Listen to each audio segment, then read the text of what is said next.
Good morning. This is VirtualPBX-admin training. I'm going to give people a minute here to get joined in, as well as make sure the audio is coming across all right. The training lasts about an hour and a half, and we do record the training, so if you can't stay for the whole time, that's fine. You can always come back later and watch the rest of it at your convenience. You can also then share this link with other staff members who need to be system admins and go from there. You'll notice in the show description that there are several links there. I refer to several of these during the training, so feel free to click on those ahead of time and have them open in other tabs. Feel free to make use of YouTube's chat feature to ask questions about a feature as I go over it, and I'll try to address the question as I see them. And with that, let's go ahead and get started. So here you have our Dash login page. That's at dash.virtualpbx.com. For system admins, I do recommend bookmarking this page. To get logged in, we need three pieces of information. The first is your username. That's your email address, which should be in all lowercase letters. Right? Then we need your password. That's case sensitive. And then finally, your account name, which it doesn't matter if it's all capitals or not. If for some reason you're not getting in, down here just above the sign-in bar, there's a forgot your info link. Click on that. You still need your username, right? So we still need your email address. Then we need one of these other two pieces of information, right? So we need either the account name, right, which is typically your business name. Could be your name if you signed up just under your own name, or a phone number that's on the account, right? And that's a customer-facing phone number. So then you would click on the reset password bar here, and then we can flip that around. When you click on the reset password, you're going to get an email.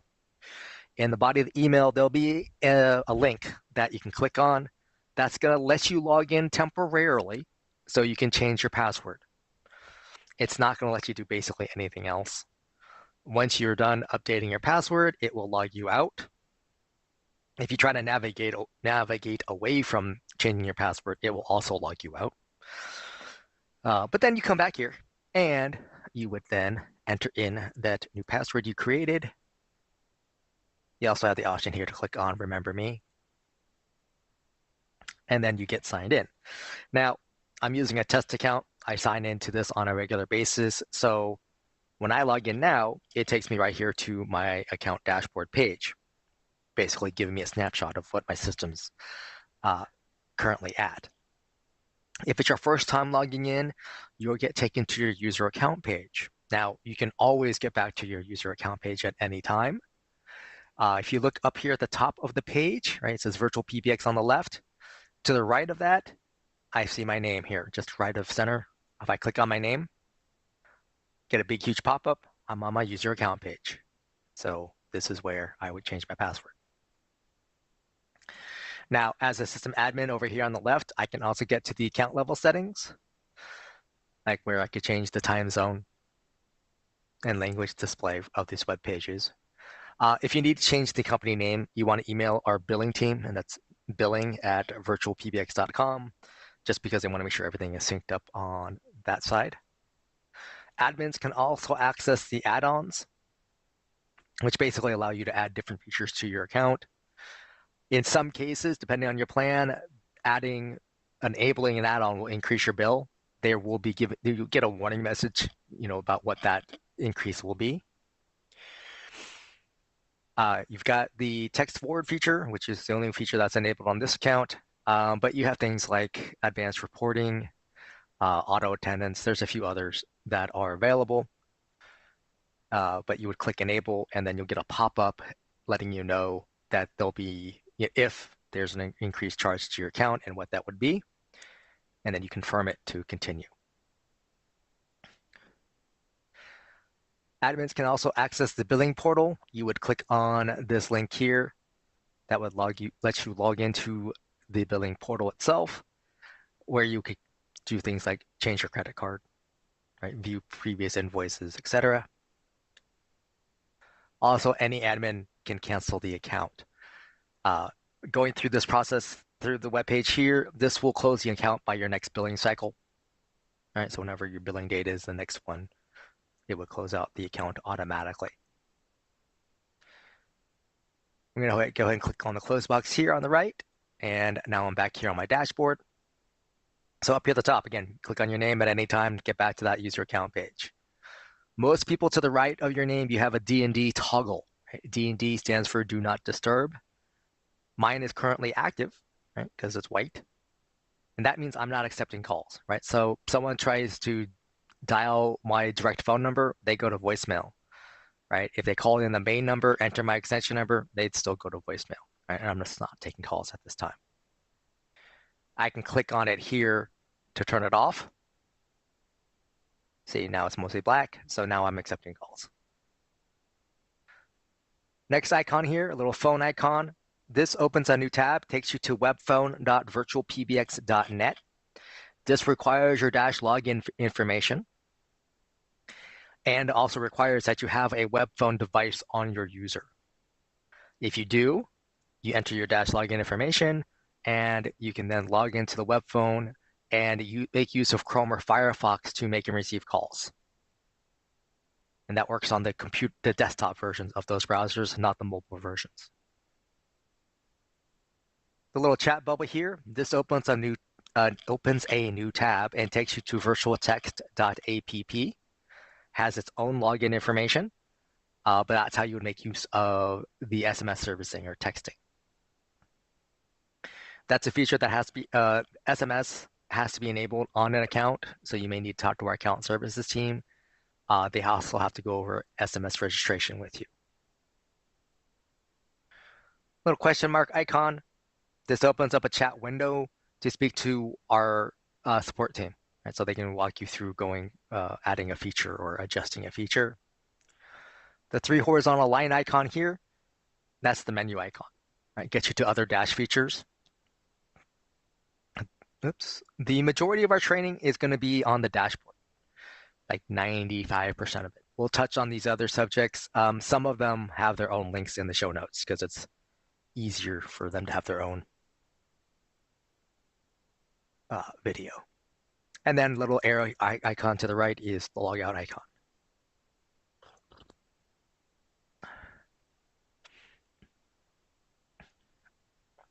All right, back onto left under VirtualPBX, dashboard's highlighted. These other tabs going down, these are the major features of the dashboard itself. We'll be covering these in greater detail. Then here in the middle, I got total users. I have 6 of them, right? So I have 6 people on my account who make and receive calls. As far as I know, basically all of our plans are on a per user basis, right? So the more users you have, the higher your bill. Then I've got total devices.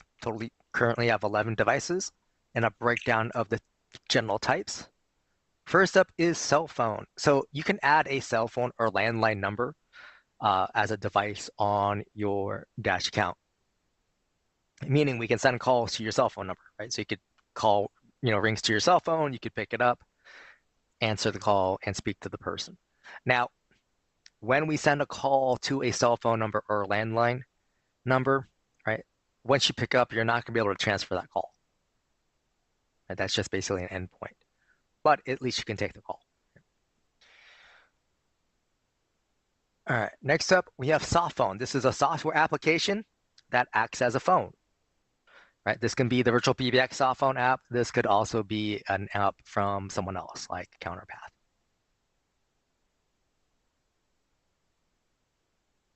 Web phone, this is that Chrome or Firefox device. Was developed later, which is why it has its separate heading. And then the SIP phone, this is a hardware device. Right, so sits on someone's desk, has an Ethernet cable that it connects to get to the internet, and then you make and receive calls, right? But it's a handset, right? You can pick it up, dial a number right on the phone itself, and make a call.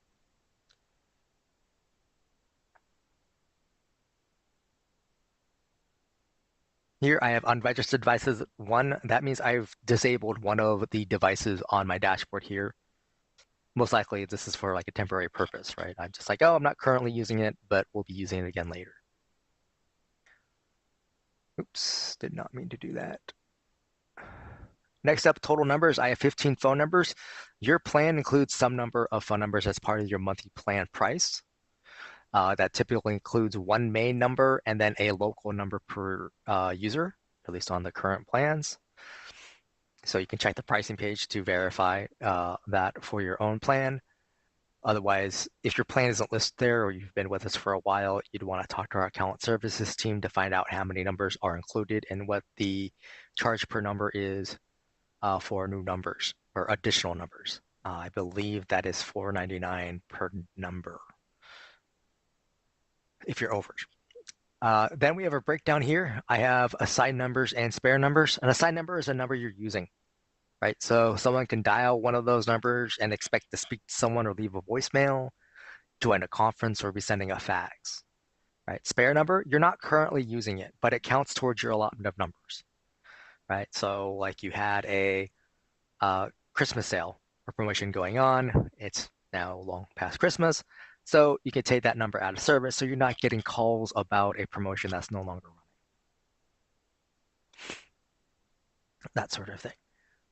Then the next breakdown I have here is USID and US toll-free. US toll-free is actually US Canada toll-free, right? That's an 800 number, 888 all the way down to 833, right? So any toll-free number for US or Canada. USDID just means a US local number, right? So if you have a number in Rochester, New York, USDID, just as if you had one in, say, Grapevine, Texas. Conference bridges, I have 3. That means 3 of my users, I've enabled the conference bridge feature on. So these are people who host or moderate these conferences. You can technically have that on every user if you want to. Over here towards the top right, I have my main number block or main number box, depending on how you want to say it. There's 3 numbers I have listed here. These 3 numbers all behave the same way, right? So calls that call on any of these numbers, they go to the same area of my system. And in this case, they are going to hear the same main greeting and have like the same menu options. The conference number, I have 1 here. You can have multiple conference room numbers if you want, but they're all going to the same set of conference rooms. And this is the number even your staff would have to dial to join the conference. Fax box number, you can have 1 main fax box number, and this is your inbound fax number. This also allows you to edit the fax box associated with this number to allow for outbound faxing, which is via email to fax. Down here, I have the company directory. There's 2 links here. One is CSV, the other is softphone. So the CSV just downloads the file. You can use your favorite spreadsheet program, and you'll see all your staff members' names, their extension numbers, their email addresses, and their devices. The softphone version, that's for use with the VirtualPBX softphone app on a computer, right? So if you're using our app on a Windows or Mac PC, you would download this file and then upload it to your softphone on your computer. And this will allow you to see your basically your staff members as contacts, and anyone who has the VirtualPBX softphone, you could see their status of their softphone, right? So you can see if they're on a call or not, if in regards to the VirtualPBX softphone. Now, if you have staff members with multiple devices, right, you're not going to be able to tell if they're on a call, let's say on their Yealink phone or a call on their cell phone. Right? You'd only be able to see what's going on with calls going to and from their VirtualPBX softphone.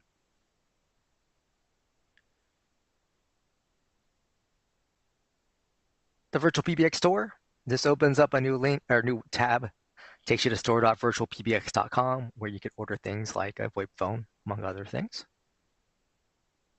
And then here we have your account realm, right? Every account has its own account realm. It's one of the 3 pieces of information you would need to program or provision a third-party softphone app or third-party physical phone, right? It didn't come up on the auto provision options. It's also needed to send a fax out. As I mentioned, that's email to fax. So you create an email like you normally do. In the to field of the email, you put the plus sign, the number 1, area code and phone number you're faxing to, put the little @ symbol, and then put in your account realm. After that, you just need to attach a PDF or TIFF and click send. Right? So the system looks at the to field, the from field, looks at the attachment. Only one attachment per email.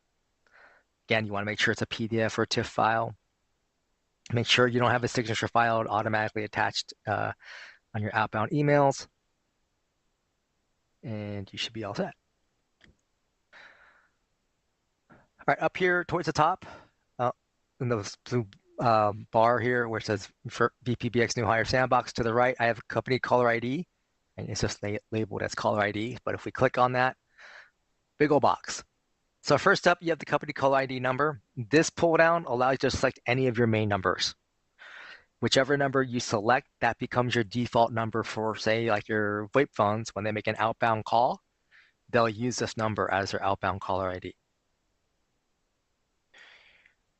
Here, you've got the company caller ID name. This is optional. This allows you to put up to 15 characters. In this box here to the right, it will count the spaces as part of the 15. That's part of the industry standard. And then here, the system will want you to enter your company emergency information for E911. It wants a North American address here. Right, so for our Canadian customers, in the zip code field, that is where you would put your postal code. And in the state field is where you would put your 2-character province abbreviation. Then click on Save Changes. Once you click on Save Changes, if you entered information here in the company caller ID name field, right, CNAME is the industry term, this information will get transmitted to the other carriers who support this feature. Right? It takes them approximately 3 business days to update their servers. We cannot control that. However, once you make an outbound call, let's say from your VoIP phones, this 512 number, right, will be transmitted as part of the app as the outbound caller ID, and then the text here that you entered would also be transmitted as part of your outbound caller ID. Now, some caveats about the caller ID name. Not every carrier supports this feature, so it's possible when you make a call out, your call could route through a carrier that doesn't support that feature, which means it doesn't show up at the destination carrier. That destination carrier, right, the carrier, you know, whoever you're calling, right, if they're on AT&T, Verizon, whoever, right, they have final say about the information that shows up on the phones on their network. Now, in ideal situation, they see the name and the number that we're sending, they pass it through, everybody's happy. What happens quite a bit fairly often is that they see the number, they pass that through and nothing else. In fact, that is the default with that the mobile carriers do. Right? They see the name or the number, they pass that through, they don't put any name information. And they're the ones who put the spam risk or telemarketer tag that shows up on your cell phones.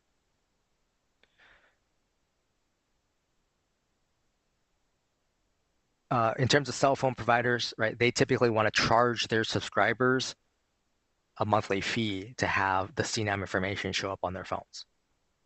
That's what my carrier wants to charge me $10 a month for that. I'm like, no, it's okay. I don't need it. And that's probably a similar response for a lot of people.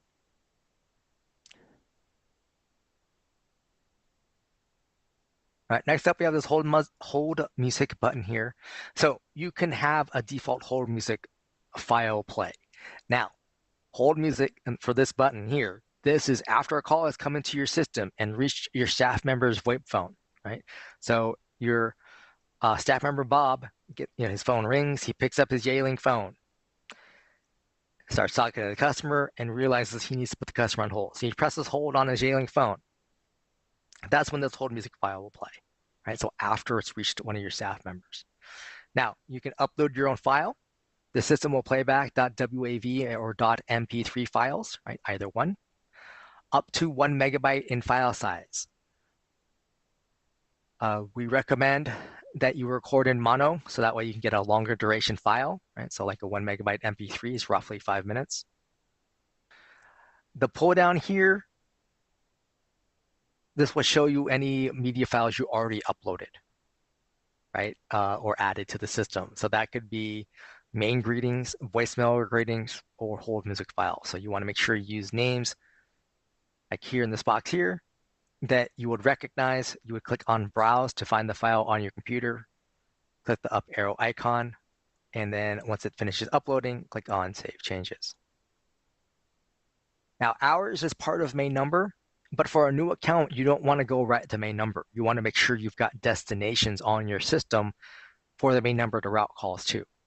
So in light of that, over here on the left, we're going to click on the users tab, right? Little person with a desk icon.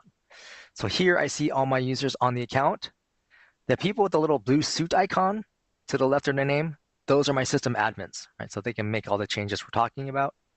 Dante, who's just a great person icon, he's a standard user. So he has very limited access, right? So when he logs into the web page, he can check his voicemail. He can set up his own call forwarding, but he's not going to be able to add other users or even add devices, even to his own user. Now up here at the top, where it says total user 6, just to the right, you can click there to add a new user. And there's a box and a form to fill out. The first and last name, right? It just wants text that you want here. The email address used for login, this should be unique for each user, right? So you don't want to reuse email addresses. This is how the system communicates with your staff, like voicemail notifications, right? Password resets, etc. Password, enter a password for the user. Main extension number. So in the box here, you can enter their extension number. The system will start you off with extension 1000.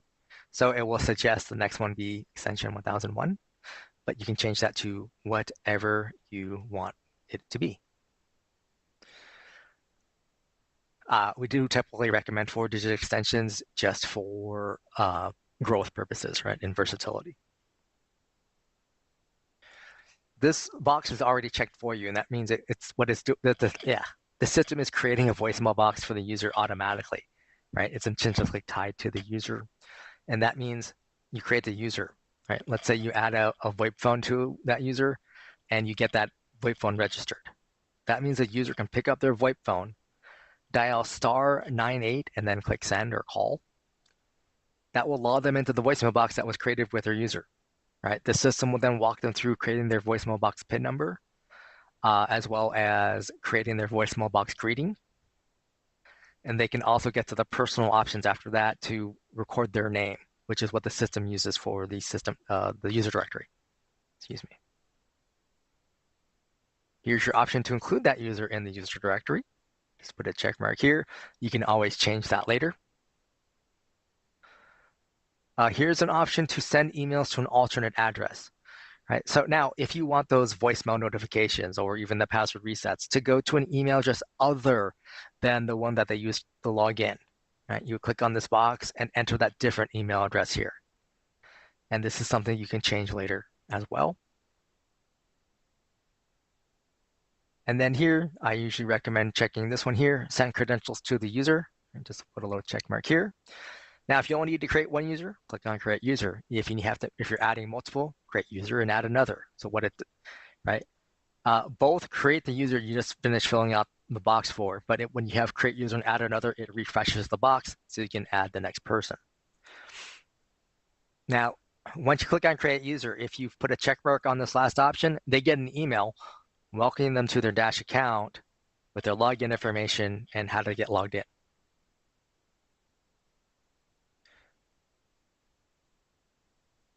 Now, actually, let's go. Yeah. Once a user is added, you can go here, click on their name. All right, you can change their name if you need to. You can change their credentials. Right, so you can change their email address, and if you change the password, you have to put it in twice. You also have the option to send them the password reset so they can just get logged in and change it themselves. Here, you can change their voicemail box PIN number. Right, just enter 4 digits. Here's your option to send to an alternate address, and then here's the option to be in the user directory or not.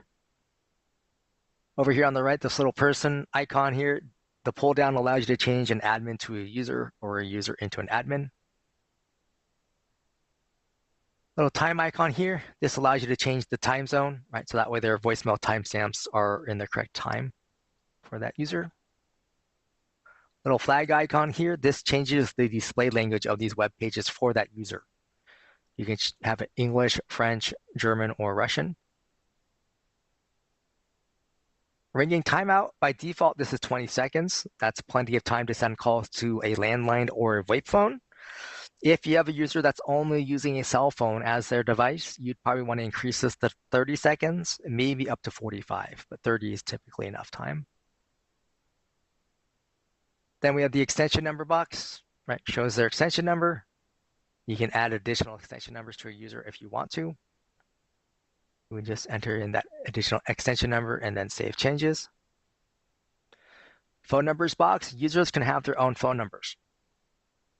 Now, when you add a number to a user, that phone number is available 24/7, right? It has no hours of operation, no holidays, nothing like that. Just it's there and accepting calls all day. You have two options. Add from spare number, right? So any number you're not currently using, you can just add it directly where you want it. Or you can buy numbers, which is adding new numbers to the account. Now, add from spare, right? Shows you your available numbers.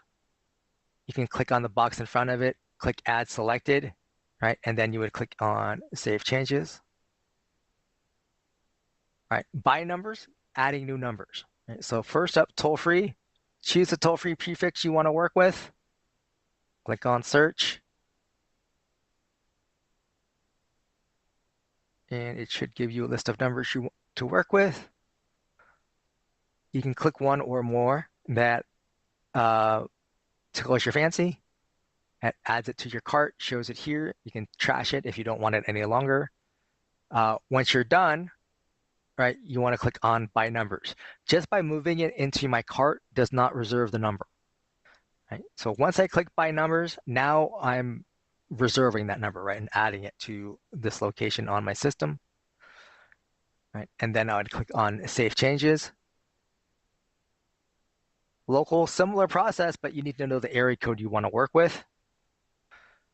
Any area code, including the toll-free prefixes, can give you this error message, right? And that's just saying there's no readily available numbers in that area code. In this situation, I would recommend using your favorite search engine and doing a search, in this case, for area code 310 overlay. That would tell you it's 424, right? And that just means these two area codes share the same geographic boundaries. Now, 310 and 424 are in Los Angeles.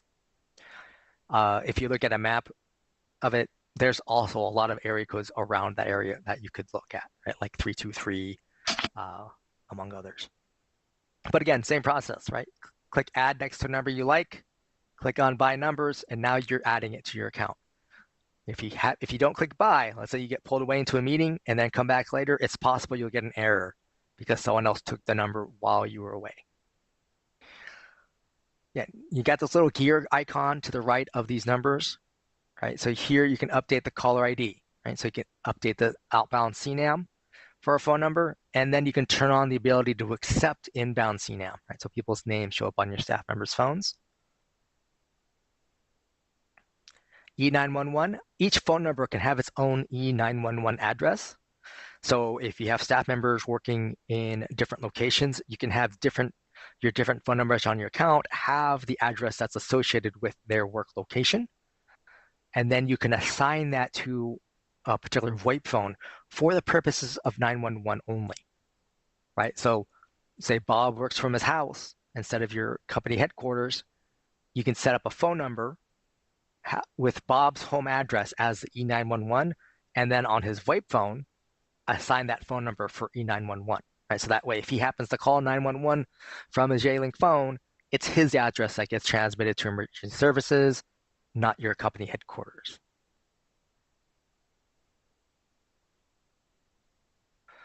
And then prepend, this is a VoIP phone feature. This allows you to add text in front of the caller ID information that shows up on your staff member's phone. Then any changes, you would click on Save Changes. All right, next up, we have the device box for the user. Again, you can add from spare, right? So you're reusing devices, right? Or you can add new device. First up is SIP phone. Oh, this is that hardware device. You have these manufacturers to choose from. Some of them have a lot of phones. Some have like a dozen. Right? Find the make and model of the phone you want to work with. Give it a name, right? So Bob's phone or warehouse phone, right? Something of that nature. MAC address, this is unique to each device. Usually a sticker on the back of the phone. If the phone's plugged in, check the status or basic settings. It should come up there as well. And then you would enter it here. And then you would click on Create Device. And then click on Save Changes.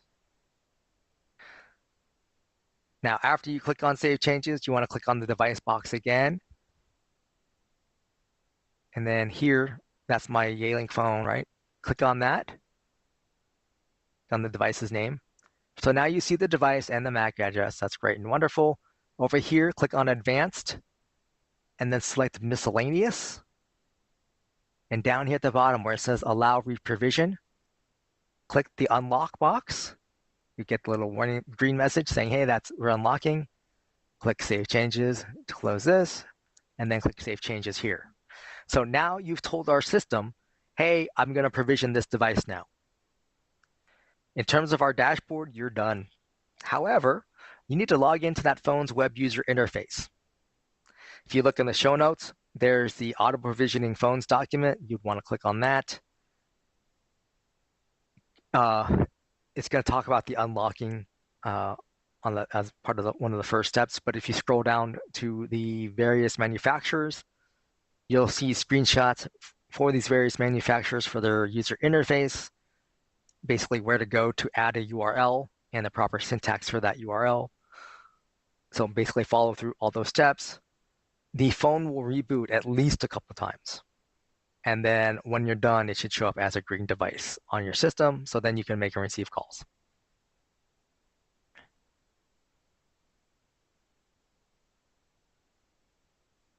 All right, next up, you have cell phone and landline is the same process. You want to give it a name. And then here you enter the number. And you want to add +1 and then area code and phone number, right? No spaces, parentheses, dashes, etc. Click on Create Device, and then click on Save Changes. I'll click on this one here, right? So I gave it a name. Again, the +1 area code and number. All right. With these two checked, this is the default setup for a cell phone or a landline. So call comes in, right? Goes to my user, rings my cell phone. When I pick up my cell phone, first thing I hear is, this is a forwarded call. Please press 1. Right? When I press 1, I'm telling the system, yes, I'm here, and yes, I want to take this call. Right? The system then connects that call to me. I begin speaking to the person. Now, let's say you've contracted with another company to handle your calls after hours, right? They gave you a phone number saying, hey, for your after hours calls, our system will, send calls to this phone number and our system will handle your after hours calls, right? So then on your dash account, you'd come here and add that phone number that they gave you as either a cell phone or a landline. However, in that scenario, you'd want to adjust that device on this particular page. And where it says allow use of cell phone's voicemail, you'd want to put a check mark here. So that way, when we send a call to this automated answering service, right, they pick up and we connect the call. Right? There's nothing about this is a forwarded call. There's no need to press 1.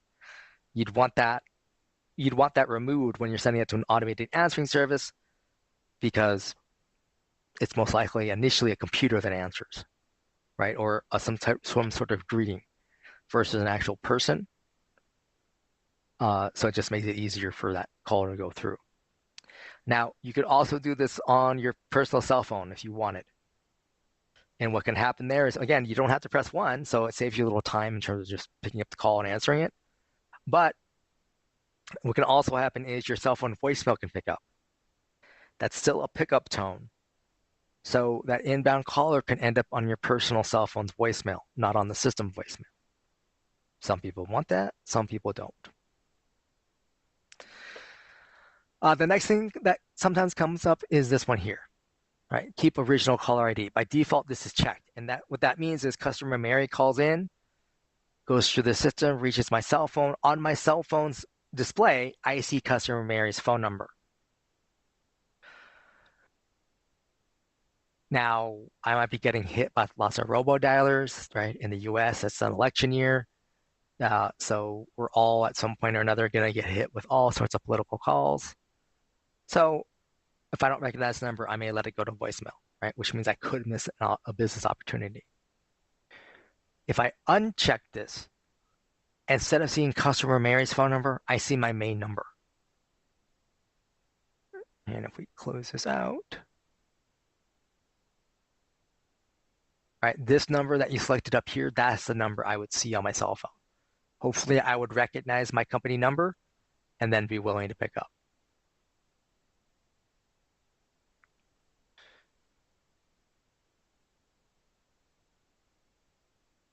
Right, next up is soft phone. Whenever you add a soft phone or web phone to the account, you're going to get this warning message. Please make sure you read it at least once. Then go ahead and close out.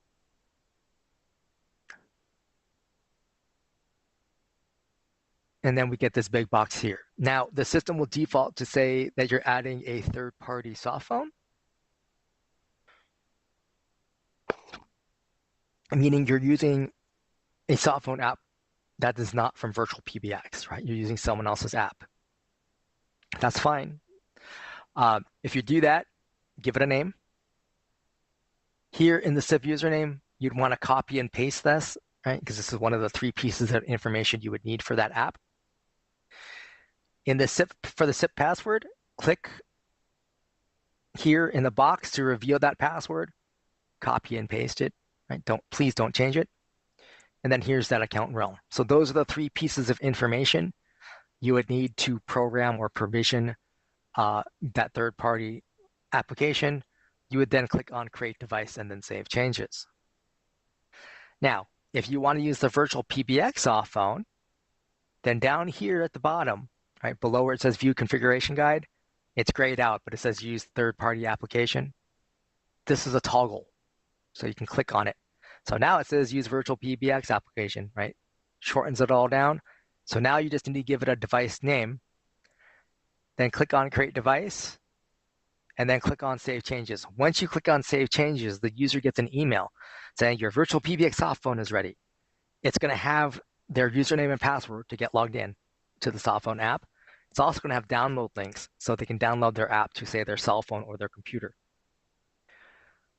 You can use your soft phone, that same set of credentials, on both a cell phone and a computer, but not at the same time, right? So like my normal day, I'm at my desk, I log into my cell phone on my computer.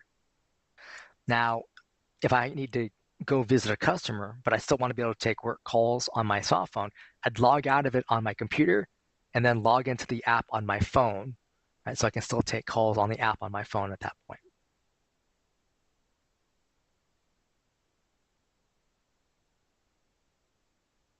On the user page, this is the only place you can add the VirtualPBX soft phone, right? Because we have to send that email with the login information. This is the only place you can associate an email with a device. The web phone is the next one I want to add or talk about, right? You still get that warning message. All you have to do is give it a device name and then click on Create Device and then Save Changes. And the reason you want to add that on a user is because it uses your user login information, right? Your dash user information to log into that web phone page.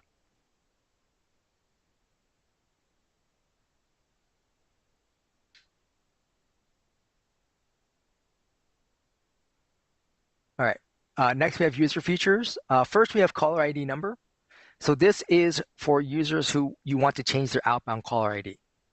So instead of using your main number, you want them to use their own number as the outbound caller ID, right? So you would click up here to turn it on, select their phone number, and then click on Save Changes.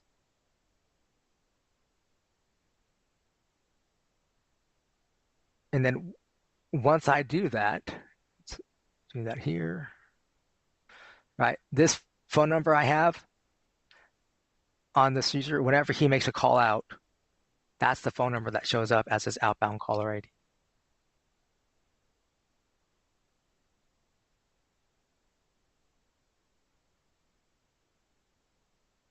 All right, voicemail box. This is default settings for voicemail boxes. Voicemail boxes can hold up to 100 messages. After that, they are full and cannot hold any more.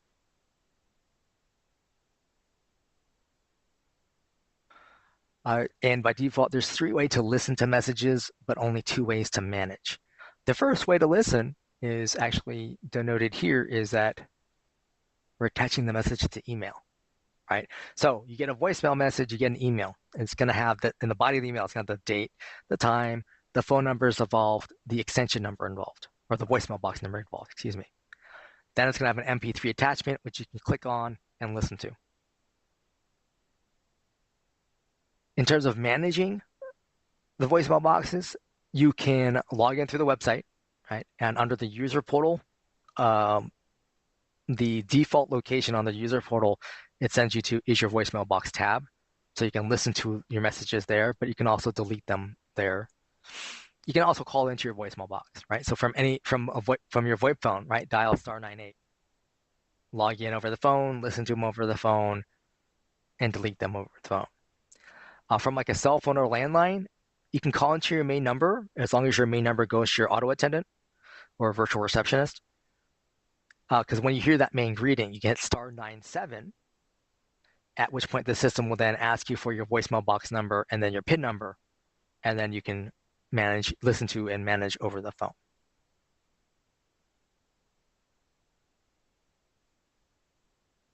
Follow Me is a setting for users with multiple devices where you as an admin will set up how their devices will ring.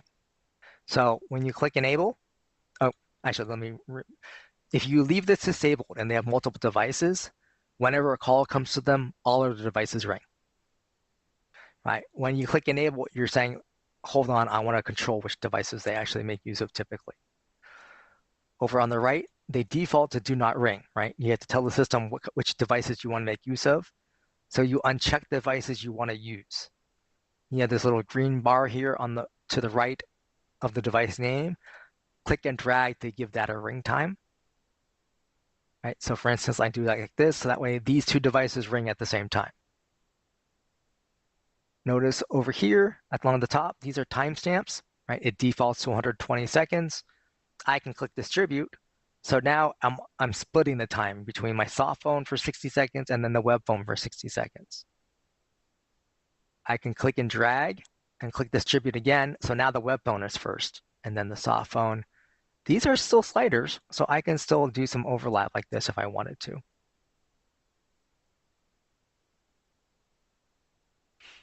Now, one thing to be aware of is the follow me settings here.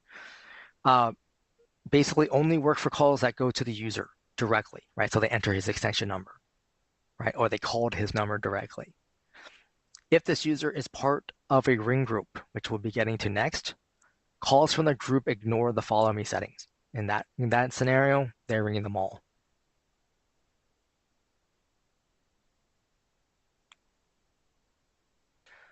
Fax box. You can choose to have users have their own fax box if you want to. So you would click enable. And then you have the option here to select a spare number, buy a single new number, or assign an extension, or assign a new extension, excuse me.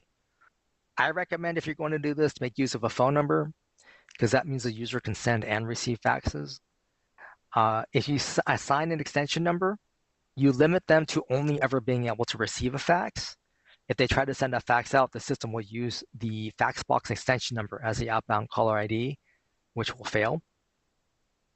Additionally, you potentially limit who can send them a fax, right? Because not some of these electronic fax services may not allow for adding an extension number as part of where they're sending it to, right? The ones I've played around with basically let me enter a phone number and that's it.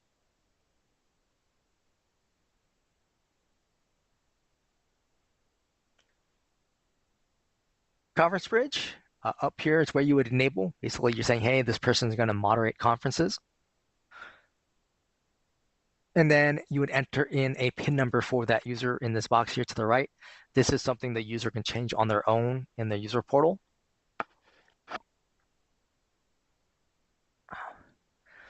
The video conferencing was in-house use only, right? So everyone on your Dash account would be video, but anyone calling from outside would not. And this is, again, with VoIP phones.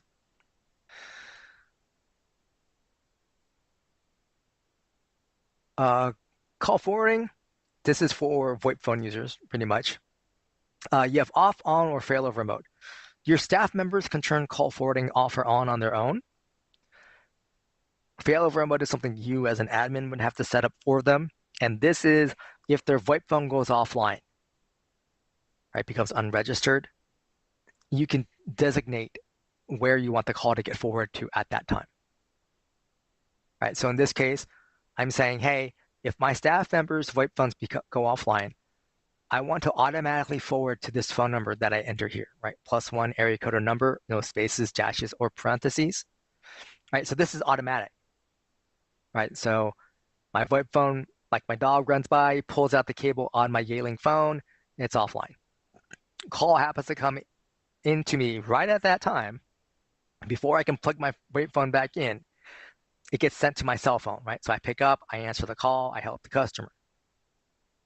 Then I can go and then, put the dog outside, reconnect the phone, make sure it gets registered, and then it would go basically back to normal mode, and I can make and receive calls on my Yeeling phone. Now, if the staff member has a cell phone as part of their device mix, you don't even need to worry about call forwarding at all, right? So if we go back to my devices here, one of them is a cell phone, right? And I left follow me off. So that means when a call comes in, my cell phone is one of the devices that's being rung. So I don't need to make use of call forwarding as a user feature. Right. Customized call recording. When you first enable it up here, this is what it looks like. You have to tell the system what kind of calls you want to record. Right, inbound internal, right, coworker called. So Dante called me, right? Do I want to record that or not? Inbound external, customer Mary called me. Probably want to record that. Right. Outbound internal, right? I called coworker Dante. Right, outbound external, I called customer Mary. So we sometimes see this, right, where the external ones are being recorded or all four. Now, if you're recording every call and you have heavy call volume, I'd recommend talking to our account services team about turning on AWS integration on your account. This allows you to link your Dash account with an AWS account of your own, right? So then you can store your call recordings with AWS, which especially for high volumes is definitely going to be more cost effective. Additionally, if you're in the insurance field, I believe it's required that you would keep your call recordings for 10 years. That's also going to be a better option for you than with us directly.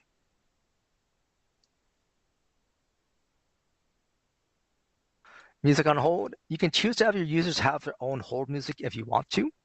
So like if you want like your salespeople to have hold music that is interspersed with, hey, these are our specials, right? Where you have, special promotion going on for blah, blah, blah. Makes sense to do that for your salespeople. Maybe not making so much sense for your tech support people. Right? But if you want to do that, click enable. Choose a file on the system or click upload to upload a new .wav or .mp3 file up to 1 megabyte. Click the up arrow icon and then save changes. Do not disturb, right? Up here, if you click to enable, right, or click to disable, and that's just like staff member had to leave for an emergency, right? You can click to put on do not disturb, so that way they're not just ringing, their phones aren't just ringing off the hook, right? Hot desking, VoIP phone feature. This is designed for a shared office environment or hybrid scheduling. This allows your staff members to log into a VoIP phone that they're sitting at to get calls sent to them at the desk that they're sitting at for that day. So here you create a hot desk ID, right? Typically, if you're making use of 4-digit extensions, I just say make their hot desk ID their extension number. You can choose to require a PIN number, completely optional, right? And then save changes. So I come into the office on a Tuesday, I sit down at desk number 2, I pick up the VoIP phone that's there. I hit *11 on that phone, click send. The system will then ask me for my hot desk ID. I enter that. It will then tell me calls will now be sent to this device, right? So the rest of my workday, anyone who calls enters my extension number. It's going to ring to at the phone I'm sitting at. End of the workday, I pick up the phone. I hit *12 to turn off hot desking. Next time I come into the office, let's say it's a Friday, right? Someone else is already sitting at desk number 2. I say good morning, and I just sit down at desk number 4. Right, pick up the phone, hit *11, enter my hot desk ID, and now I'm getting calls at that phone. All right, next up is groups or ring groups, sometimes referred to as hunt groups, right? Departments, right? So group of people who answer a call about a similar topic.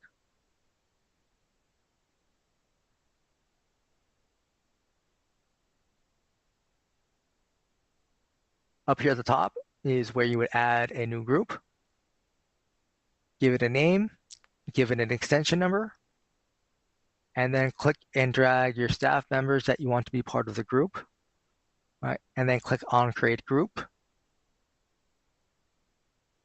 Once a group is created, you can click on the name. You can always change the name at any time. Not a big deal. And then here you have the group call attempts. This is how many times the system will offer a call to the members of the group. There's little arrows to the far right where you can increase or decrease it as necessary. Here's your option to delete a group if you no longer need it. Otherwise, click on Save Changes.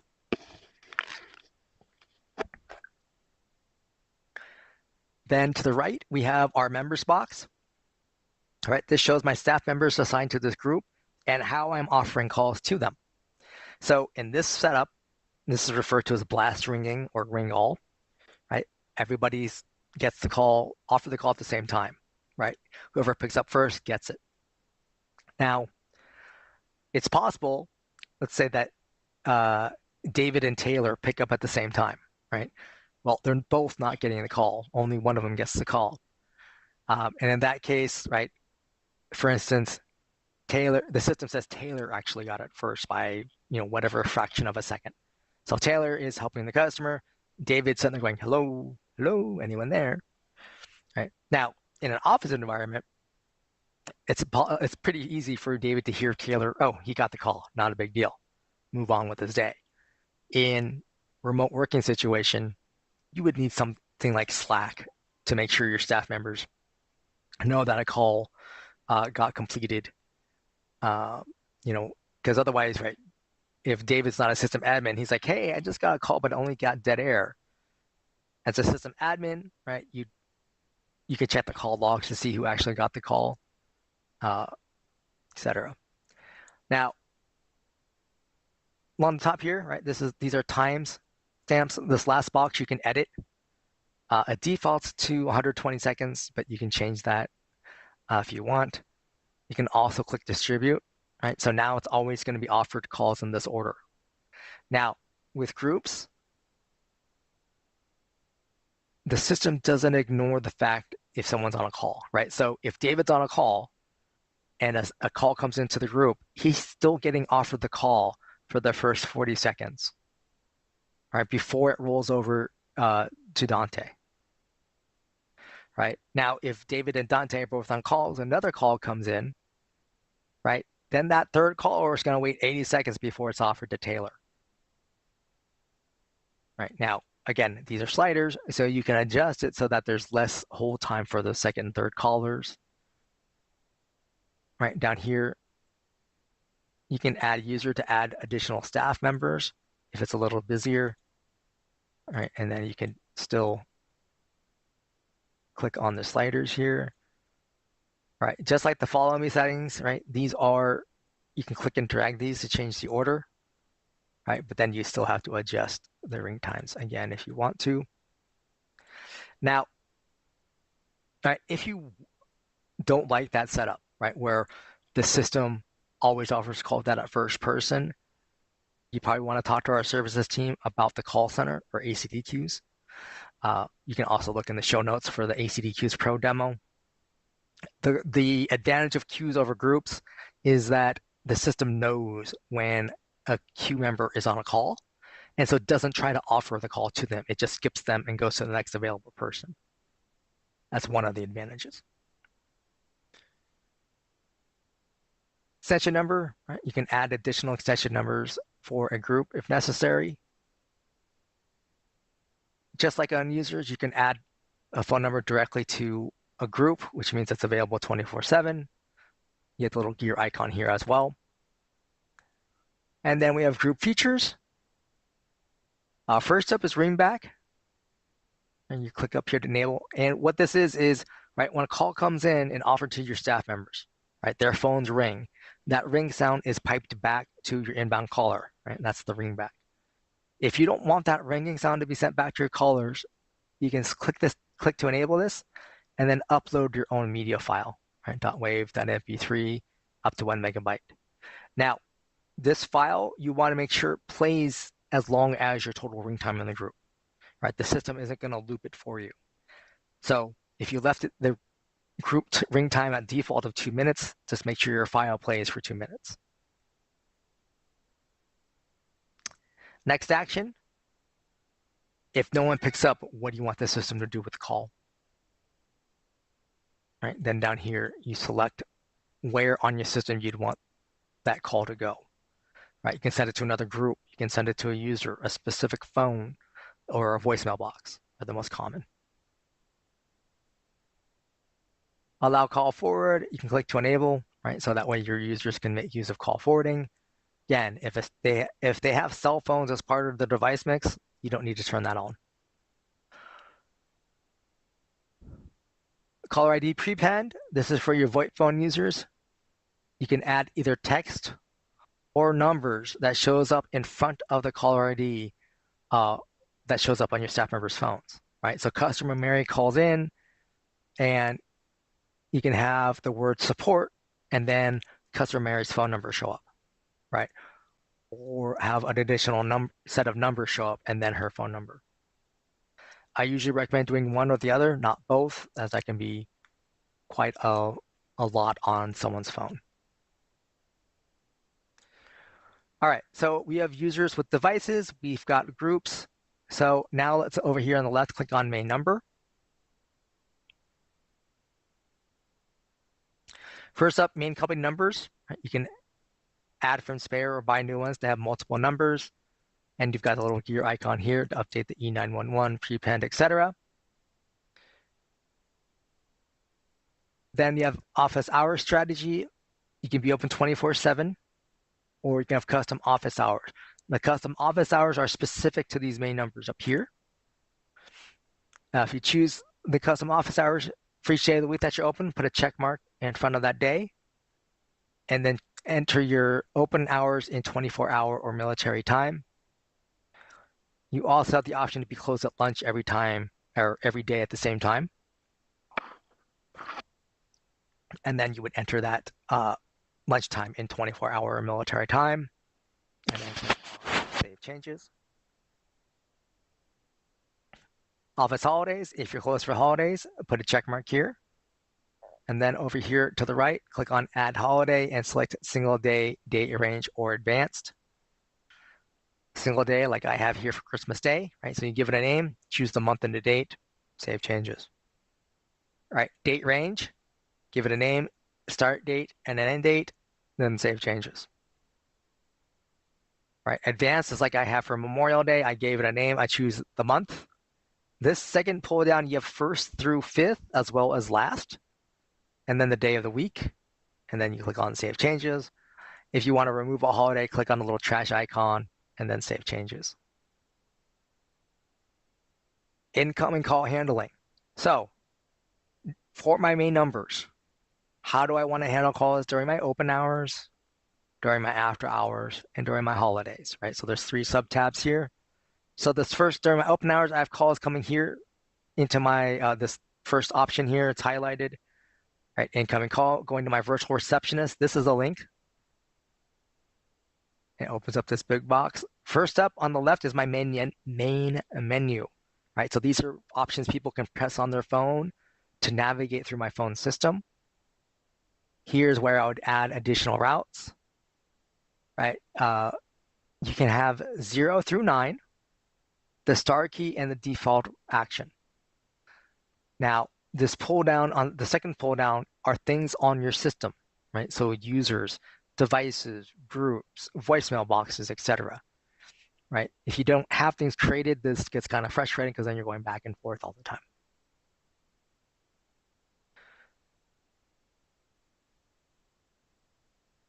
Over here on the right, greetings, right? This is your greeting. That's where you say thank you for calling. And then you want to make sure you give directions, right? Press 1 for sales, 2 for support, that sort of thing. First up is text-to-speech. You can type in a greeting that the system will play back to the customer, right? It's a computerized robotic voice. You can enter up to 250 characters, not words, right? It doesn't count spaces, at the very least. I have sometimes gotten longer greetings to work, but 250 works consistently. The system will name the file for you. It's going to call it main, in this case, main open hours menu TTS. If you type initial one in, right, click update, save, and save changes. So you have a file called main open hours menu TTS. Let's say you call in to test it out. And you're, oh man, I forgot option 5. So then you come back in here and you edit your greeting in this box, right? You add option 5. Well, now you have 2 files called main open hours menu TTS. My recommendation is that when you make a text-to-speech greeting, after you've clicked update and save and all that, on the left-hand side, the greetings tab, which we're about to get to, you want to go in there, find the main open hours menu TTS file, click on the little wrench icon, change the name, change it like main greeting 1, something, right? Just so you know what it is relatively easily. The text-to-speech greeting is good when you're just starting out, especially if you're not exactly sure how calls are going to route, etc., because they're free and they're quick. You can upload your own file, right? .wav, .mp3, up to 1 megabyte in size. Choose from an existing recording. This pull down will show all your media files, right? Voicemail greetings, main greetings, ringback files, etc. You can record it over the phone. When the system says pick up a phone, register the account, that means pick up a VoIP phone, right? This is a security feature. Basically, the system knows when a VoIP phone registered the account, so it knows it's safe to use. Now, that's not viable for everyone. Like, not everyone wants to use a VoIP phone. Totally get that. If that's your situation, then you want to go down here under settings, and where it says allow outside recording, turn that on. That allows you to call in from any phone number, right? Cell phone, landline, etc. Now, you still need this PIN number, which is specific to this time of day on this account, right? So if I called in on Saturday and then tried to enter this PIN number, it wouldn't work because on Saturdays, I'm in my after hours, right? This is my open hours menu PIN. So I can only call in and change it over the phone during my open hours. Now, when I do that, right, so like the main greeting that's currently in place plays, I enter the PIN number, right? The system recognizes it, says, okay, let me switch over to recording mode, right? Walks me through recording a new main greeting over the phone. I'm overwriting the existing main greeting that's there. right? So whatever content was there originally gone, going to be replaced by what I'm recording now. It's going to have the same file name originally, whatever that was.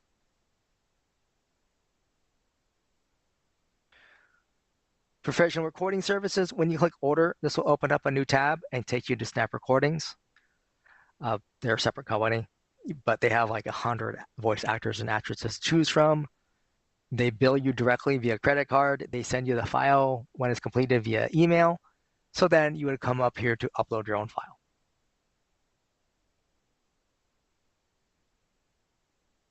All right, settings. First up is number of retries on misdial. This is how many times your customers can make a mistake. All right, so they get one built-in attempt automatically. So I have my number of retries at 1, so that means I get one additional attempt, right? So 2 total. Right, so basically they call in, they press 7. That's not a menu option. I don't have an extension number 7. So then the system would replay the main greeting again. And then the caller ends up pushing 7 again. Well, after that second attempt, right, by default, the system would say, we did not recognize your entry. Now, if there's a default action, like I have right here, after that second attempt, it would then transfer the call. Right, it says, we did not recognize your entry. Please hold while your call is transferred, and then transfers to this location. Now, if I remove that default action, it says the system would then say, we did not recognize your entry, goodbye. Dialing timeout, this is how much time the system waits to hear an additional button press, right? So that person called in and entered 7, right? The system waits for 5 seconds. It says, oh, they meant 7, that's it. And then tries to either route to an menu option 7 or extension 7 if they exist. If not, you get the error message. All right. Allow dialing extensions. By default, this is on, and that means if the inbound caller enters a valid extension number, the system will transfer the caller to that extension number.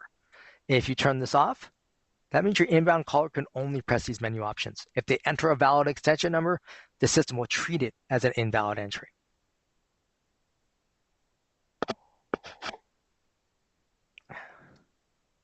The suppress the playing of invalid entry. So if you don't want that, we did not recognize your entry message to play, you would turn that on. And the reason you would do that is you would have a default route that goes to somebody, right? A user, a group, or voicemail. And so it just, after their last failed attempt, the system just transfers the call and they can like leave a voicemail message. All right, any changes you make to your main menu, your greetings, or your settings, you need to click save here at the bottom right. The box will disappear, take you back to incoming call handling, and then you want to click save changes. Right? So you're clicking save twice. Now, for my after hours routing, right, I chose the second option. This is the live operator answer option. The idea being that you're giving a person or multiple people in the case of groups or queues a chance to answer the call first. If they are not able to, then the inbound caller is sent to the virtual receptionist, right? So this is the first pull down, right? This is where you select who gets offered the call initially. Again, typically it's users or groups, sometimes a device or call queue. And then the virtual receptionist, because it's my after hours, right? Different menu options. I probably have a different greeting play, although these settings will typically be the same.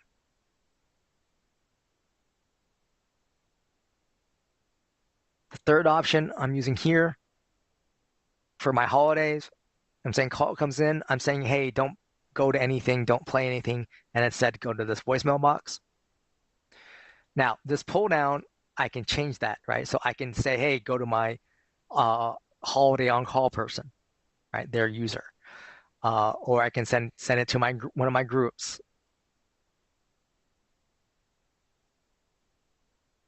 Or device. I can even have a media file playing saying, hey, we're closed for the holiday, blah, blah, blah.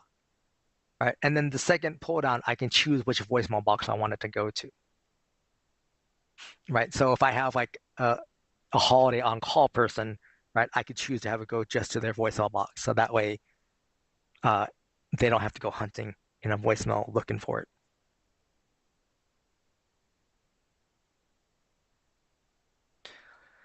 Main conference number, you can add from spare or buy new, right? If you can have multiple conference numbers. You can also do a custom greeting, right? Just turn that on and then type in text-to-speech greeting, right? 250 characters, and then click save. Even if you don't have a custom greeting in place, when you call your conference number, the system says, welcome to the conference, and then prompts you to enter the conference room number and then the PIN number. The main fax box number, you can only have the one main fax box number. And then once you do have a fax box you can edit. Inbound notification email, right? Designed to put in an email address, which means anytime you get a fax, this email gets sent a message, right? In the body will be the date, the time, phone numbers involved, and then a PDF attachment. Now, one thing to be aware of, if someone dials your fax box number, right? Here's the fax tones and hangs up, this person still gets an email saying that there was a failed inbound fax attempt. It will still have the date, the time, and phone numbers involved. It's possible in the phone numbers involved, there'll be caller ID where it says wireless number. So when you see that, you know it was someone who misdialed.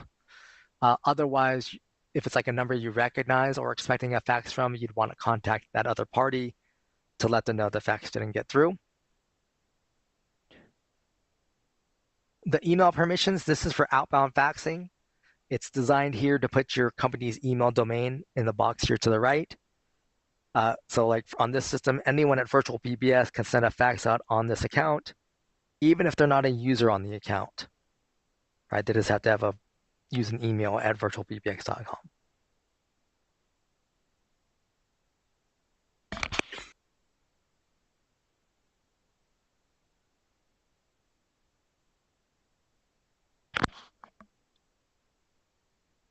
All right. Next up is auto attendance. This is actually a plan specific feature, right? So it's available on some plans and not others. This is used to create additional attendance. So for instance, if you wanted to do submenuing, right? So when people call your main number and you give the option of pressing 1 for English or 2 for Spanish, you would then create an English and Spanish auto attendant. So that way the greetings on those attendants would be for the appropriate language. And then the menu options would go to people who speak those languages as well.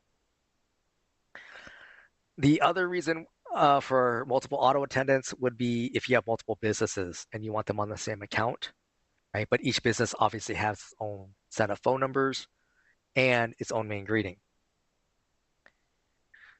Up here at the top, you would click on Add Attendant, right? You just give it a name, give it an extension number, and then click on Create Attendant. The extension number is not something your customers would necessarily ever use, but your staff members could use to transfer calls to the right business, for instance. When you first create an attendant, when you click on the name, by default, it looks like this, meaning it's an unavailable in main menu, right? So it's a standalone attendant, right? Separate business. If you click on the toggle, it says available main menu. So that means it becomes a menu option, right? So it show up under your virtual receptionist as, I believe it's an advanced call flow. It would also be an option under your next action for your groups, right? So you can send them to a particular auto attendant. Auto attendants can have their own phone numbers, right? So you can buy new or add spare, right? You get a little gear icon. The extension number box, you can add multiple extension numbers to an auto attendant. Little wrench icon here under settings. You've got open hours, after hours, and holidays. So this will match what you set up under the main number, right? So the Walk the Dog company here, right? It has a main number and it would follow the same open hours as my main number, right? But beyond that, they only have the option to send to a virtual receptionist. So you would set up menu options, a greeting, etc., and then save changes. Now, if you have businesses that have different hours of operation, right? So like you have one that's 24/7 and one that's Monday to Friday, 9 to 5, you definitely want to talk to our account services team to see what your options are. You could have like a single account that just has some custom work done, or it might be easier just to have multiple accounts. The devices tab shows your devices on the account. Green means it's registered, so we can send a call to it. Red means it's unregistered, which could be they're like not logged in to their relevant apps or the device is unplugged. It could be they're having a network issue, either at their home or because their ISP is having a problem. The black device here, that's the one that is unregistered because I disabled it on this page. Now, you can add devices directly to this page, but you can't assign them to anywhere, which means the soft phone, right? You can only add a third-party soft phone because it needs to be associated with an email address on a user. The little wrench icon here on VoIP phones, right? If you go to advanced audio for physical devices, you want to have G711U or G711A over here on the right.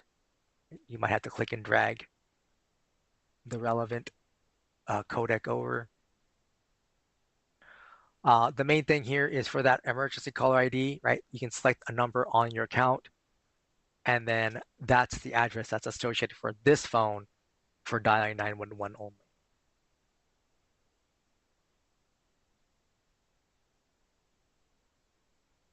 Next up, we have the greetings tab that shows all your media files on the account, right? You have the name, the source, TTS, right? Text to speech. Recording means it was recorded over the phone. Upload means you uploaded the file. The play icon, yeah, if you click on it, it will play back the file directly in your browser. Download, you can download the file directly to your device. Like for some reason, if it doesn't play back in your browser, you can download it. I also recommend downloading your default main greeting so that way you have a copy of it locally as well, especially if you record it over the phone. Little wrench icon, right? Here is where you could change the name of a file so it's something you'd recognize. Here's your option to delete if it's no longer relevant. Up here at the top, you can also upload a new file, right? Just give it a name, click on browse to find the file, and then click on create greeting to upload it here. Again, you can't assign it anywhere, but at least it's available from the pull downs anywhere you need it to be. Numbers tab takes you to numbers in use, so you can see where your numbers are assigned. You can update little gear icon settings if you need to. The spare numbers tab on the left. So these are the numbers you're not using. And then if you want to get rid of a number, you put a check mark in front of it.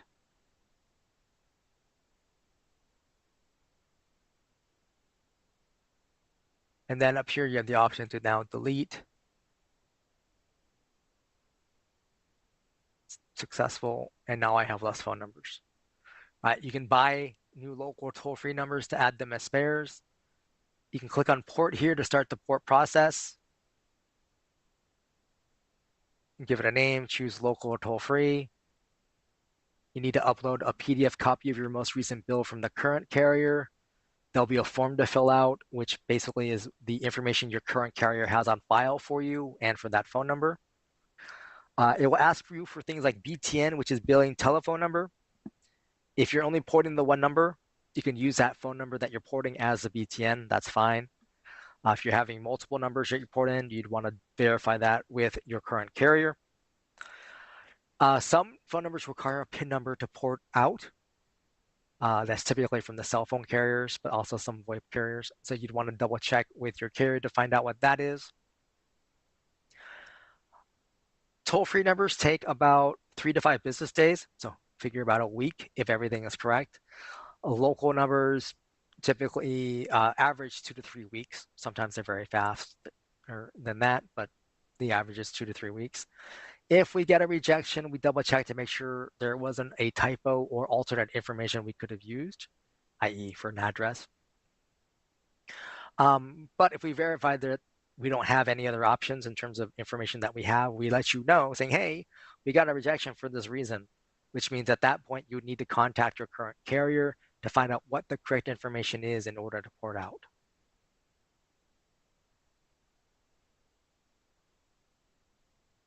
Voicemail boxes shows all your voicemail boxes on the account. Anything that has an entry in this user column, right? Those are the voicemail boxes created with the user. Up here, you can click on add voicemail box to create a new one, give it a name, a voicemail box number, and a PIN number, and then click on create voicemail box. We'll click on the wrench icon here, right? So the voicemail box number and PIN number is what you would need to deal with the voicemail box over the phone, right? Like check greetings, update greeting, or check messages, update greetings, etc. When we go to advanced, first up is greeting media. Here you can upload a specific media file that you want to play for this voicemail box's greeting, or you can choose from existing files. All right, so if you don't want to upload it or record it over the phone. Now, if you have something selected in media and in temporary, the temporary file plays, right? That's that vacation or out of office message. Once temporary is set back to none, then the media file would play. Recipients, the user voicemail boxes have one built-in recipient, right? That email address used for login. But any voicemail box, you can click here where it says add new recipient and then add additional email addresses. You definitely want to do this to any voicemail box that you created on this page. Keep clicking add until you're done. And then once you are done, click on save changes. And then options. So once you have a media file in place and recipients, you can click on already set up. And that means people won't be able to change things over the phone. Here you can make sure that the attached emails setting is set up. And here's your option to see if you want to delete after notification, right? So like this is my support voicemail box, so I don't ever want it to get full. So in this case, what I'm saying is when the system sends out that notification email, right, it has the date, the time, and the MP3 attachment, the system will then delete that voicemail from the voicemail box, so this one never gets full.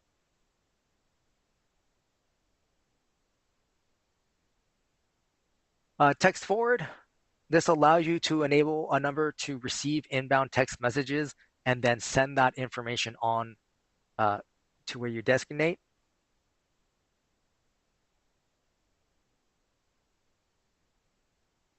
Up here, add number. Choose a phone number on that's on your account, and then either enter an email or choose to send it to a webhook. Now, a webhook means you'd have to have the webhooks feature enabled on your account, but that's linking your Dash account to other software. So like Zapier, for example. And then you would click on create virtual text. So for instance, these phone numbers, whenever they get a text message, they send an email to the associated email address. Right, the email is going to have the text message content, so they know what's going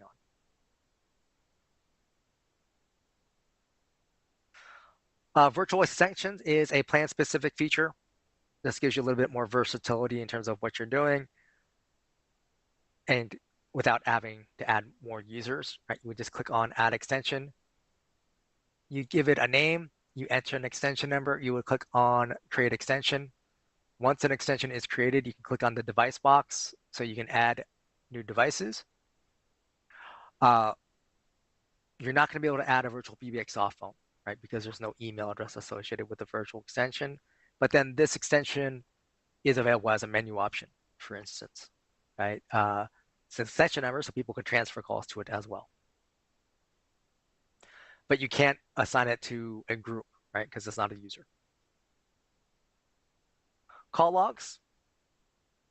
This is an included feature. It just shows your call history on the account, right? So you have today, this month, or this week, this month. You can always download them as a CSV file.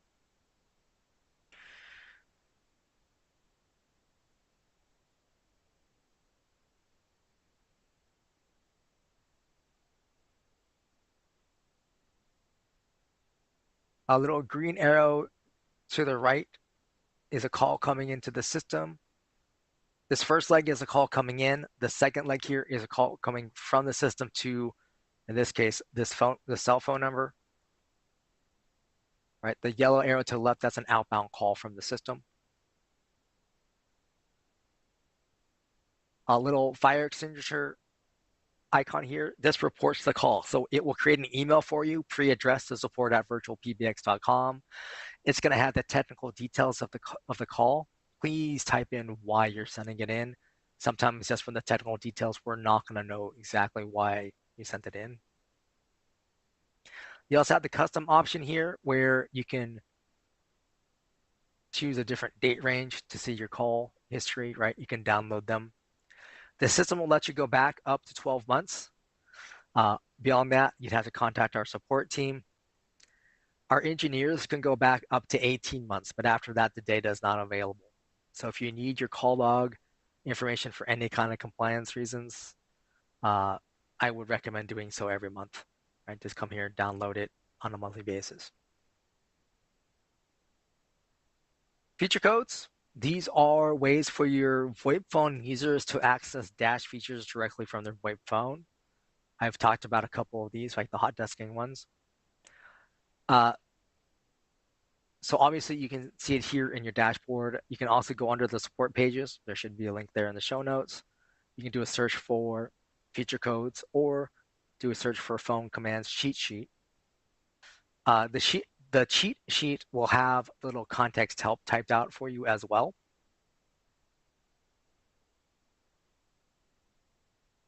Then up here, so that's basically it for the dashboard. So next up, we'll go to blacklists. Blacklist is an included feature. This allows you to create a list of phone numbers that you're blocking from reaching your staff. Over here on the right, you click on Edit Blacklist. If you don't have one, click on Add, right, to create a new list. Or you can click on an existing list. On that new list, you would click on, you need to give it a name. And then you need to choose, are you blocking anonymous calls or not, right? An anonymous call just means a call that comes in is not presenting proper caller ID. By default, this is off, which means the system will let them through, right? But you can click this toggle here to turn it on, so they're not. Beyond that, down here under list of existing phone numbers, you click on add number and then put +1 area code and number, no spaces, dashes, or parentheses. Keep clicking add until you're done. Once you are done, right, click on save down here at the bottom right. Up towards the top right, click on back to settings. Make sure your list is over here on the right-hand side under selected, right? So you might have to click and drag the list over and then click update. Even if your list is already on the right-hand side, please make sure to click on update. Now, one thing I should point out is callers on these lists, right? They'll still show up in your call log, right? But they're not going to be able to get beyond that point to get to actually your users, right? They get busy tone. Right. Call recordings. So this account has AWS set up. So in this case, I am being sent to this page. If you're not making use of AWS storage, then this will open up a new tab and take you to recordings.virtualpbx.com. It will ask you to use your Dash login information to get logged in, and then you can view your call recordings there. So you can listen to them, download them, etc. Right, in this case, if I go back to here, right, I can see my call recordings, inbound or outbound. I can play them back or download them here. Monitor plan-specific feature. This allows you to see the status of your staff. Doesn't matter what device they're using, right? So here I have my employees, or I can choose by devices. I can go all available or who's busy. Likewise over here, active inbound calls. Each active inbound call would have its own little blue box and show me who they're speaking to among my staff. Parked calls, if someone has parked a call, it would show me the caller ID of that person as well as the parking spot number. Reports, this will open up a new tab, take you to reports.virtualpbx.com, which has its own login information. In the show notes, you can take a look at the advanced reporting demo to take a, that will show you some of what reports can do. Basically, you can create your own reports, get a better idea of what your calls are doing. This is currently an add-on that you can add on to your account and enable. Once it's enabled, the data from that point going forward, and basically that's once we have enabled it on the back end, then the data shows up. Anything before that would not come through. Voicemails, this lets you get to any voicemail box on the account, right? So if someone is saying a voicemail box is full, you would come here, get to the voicemail box, right? You can see the date, the time, you can play back the message, you can download it. If you put a check mark in front of the message, you can move it to a different voicemail box, or here you can change its status, including getting rid of it. Integration AWS, this is a plan-specific feature. But basically, the access key ID, the secret access key, and the bucket is what we would need from your AWS account to put in here to link your Dash account to AWS. Call center is an upgrade off of existing accounts. In the show notes, you want to look at the ACD Queues Pro demo, right? So queues, or the call center, are an advanced version of groups. So queues, for instance, your staff members can log themselves in and out or mark themselves away, right? So they're not taking calls during their lunch. And the system knows the status of the members in the queue, so it won't offer a call to someone who's away or who's already on a call. There's different routing options, right? You have things like most idle, round robin, things of that nature. Managers can eavesdrop in on a call. They can even whisper or barge in. And there's also some statistics in the display there as well for the call center. If you're interested in this, you definitely want to talk to our services team because I don't know the pricing and I don't believe it's an add-on. Dynamic caller ID, plan-specific feature. This allows you to create rules to change the outbound caller ID for your VoIP phone users.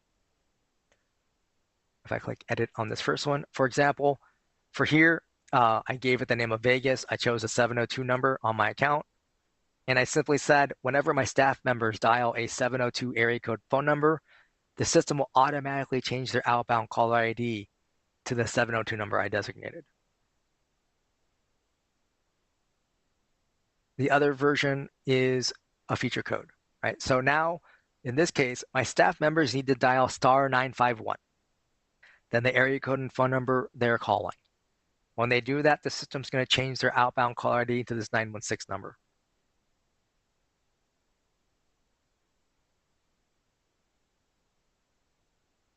Faxes, this is your fax manager, so you can see your various faxes. This is my inbound fax tab, so I can see the faxes that have come in, right? The date, the time, the phone numbers involved, the pages. I can download the file as well. If I go to outbound faxes, choose the main fax box. So here I can see the faxes that entered or left the account. Now, if I see a failure here, that means the system had a problem with the other phone number. When I mouse over it, right, it says timeout waiting for initial communication. So that means it's a valid phone number, except that we didn't receive fax tones in time. So we ended the call. Right? Most likely that means like someone typoed the number or maybe it gave the wrong number. The email to fax logs, when you see messages here, that means the system had a problem processing the request, right? We never made it to their phone number. It shows you the email addresses involved, so you can make sure that it's someone didn't use their personal email address by accident, as well as had the proper format and especially the proper account realm. If you click on the little eyeball icon here to the far right, you get a little message and you see error converting attachment. This is fairly common and just means the system had a problem with the PDF. The typical recommendation is resaving the file and try again. Just there's some looseness or wiggle room within the PDF standard. If your software allows for it, you could also try exporting as PDF or downloading as PDF and see if that will make a difference.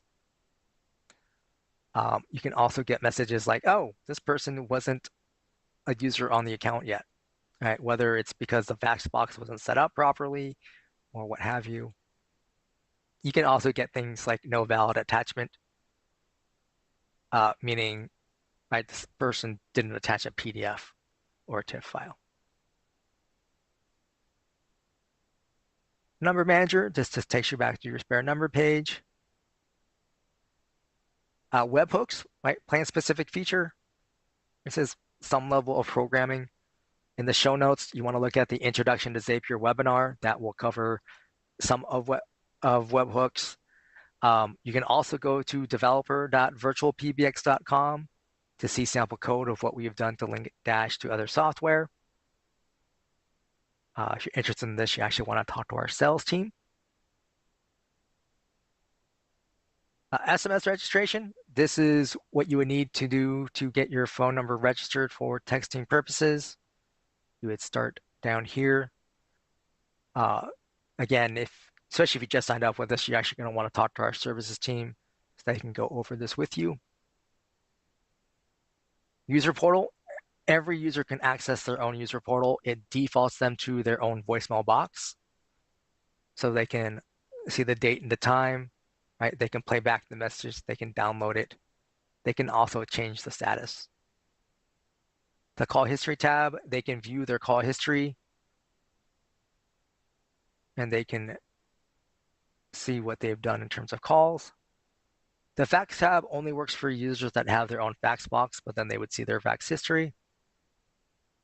Contact list shows everything on your Dash account.